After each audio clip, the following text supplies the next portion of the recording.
All right, we've made it to Thursday, Endurance Day. Today we're gonna start out with a 30-minute AMRAP. We're gonna start on the bike. Guys, you've got 10 calories. Ladies, you've got 8 calories. Once you finish those, we're gonna go into 10 barbell rollouts, 10 handstand push-ups, and then 100-foot dual kettlebell overhead carry. Now that one's gonna be weight dependent. You can, it's athlete's choice, so we're gonna focus on keeping our arms nice and straight, so whatever weight you can do that with, that's what you can pick for today. So once you get off that bike, we're coming to the barbell rollouts. I'd recommend using a pad for your knees because it's a little bit more comfortable, also known as Evo wheels. You're gonna have your knees slightly spread. You're gonna roll that bar out as far as you can and then pull it all the way back in, keeping the arms nice and straight the whole time, okay, as far as you can. And then all the way back in, 10 times. After that, we're moving on to handstand push-ups. Now, before I demo against the wall, let's take a look at a down dog handstand push-up. I really want you to focus on creating your tripod at the bottom, right? If we're gonna press a bar over our head, we're gonna press from here, we're not gonna press from here, and we're definitely not gonna press from here, okay? So same idea. I know things get a little twisted when we go upside down. So we're gonna start in a down dog position. I want you to hide your ears with your shoulders.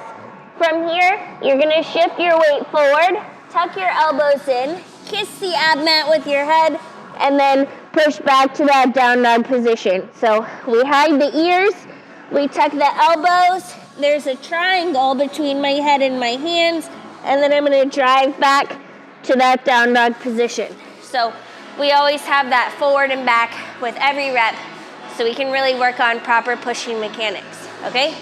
If that feels doable, you can either pop your feet up onto a bench with your knees or toes on the bench, still trying to get the hips over the shoulders to simulate that handstand position. And then if that is doable, you can go over to the wall and work on your strict or kipping handstand push-ups. So we'll take a look at the kipping handstand push-up today. And I want you to see if you can see the same thing that we did in the down dog handstand push-up. So my hands are gonna start just in front of the ab mat, always starting in a fully locked out handstand. As I lower myself down, I'm gonna tuck the elbows in. My head comes to the center of the mat. I have that triangle. Knees come all the way into my chest. Aggressive kick, and then push and hide the ears between the shoulders with every rep, right? A lot of times I see people finish here, and then they might fall off the wall from there. So if you really think about hiding your ears with your shoulders as you press back up, that's gonna help you have good form and stay on the wall, all right? So we get through those handstand push-ups. We're gonna grab our kettlebells. We're gonna pop them up overhead.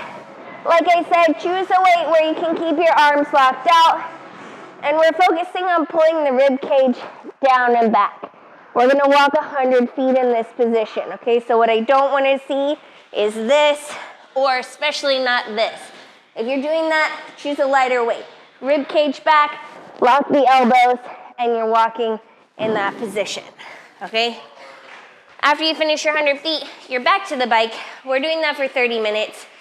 When you finish your 30 minutes, we've got 2 rounds of a max bar hang and a max handstand hold. This is not for time, okay? So rest is needed between movements and focus on quality of movement. On that bar hang, you're gonna hop up on the bar, and I want you to relax your shoulders as much as you possibly can. So pretend that there's a weight pulling your feet down to the ground, and you're just gonna hang out in that nice relaxed position, which is also gonna help work on mobility, okay? So that overhead mobility, super important. For the handstand hold, I know I see a lot of people kicking up into a back to wall handstand. I would prefer to see wall-facing handstands, as that really promotes the nice hollow position that we need in a handstand, as opposed to that like banana back position you can get into when you kick up with your back to the wall. So you can wall walk yourself up, you can cartwheel up to the wall. Let's see how close you can get your wrists to the wall, all right? Arms are nice and close to the ears, just like we did on the kettlebell.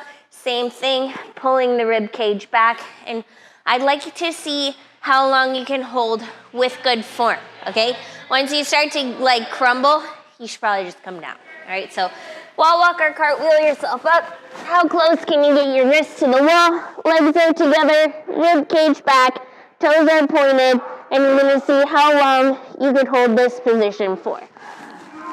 All right, rest is needed, back to the bar, one more handstand, and you're all set.